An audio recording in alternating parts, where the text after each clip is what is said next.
పెద్దాయన ఒక పేరు పంపాను, ఆడెవడో ఏంటో కనుక్కొని చెప్పు.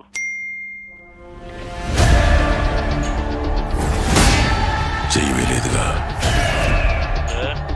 బంబర్రే కొట్టేవాడి గురించి వినుంటావు, అందులో రికార్డు ఉన్నవాడి పేరు విన్నావా?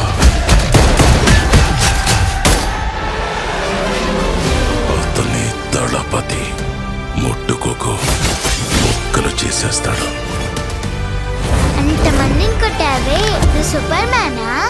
నేను సాధారణ మ్యానే బేబీ, కానీ చేసే పనులన్నీ సూపర్ గా ఉంటాయని చెప్తుంటారు.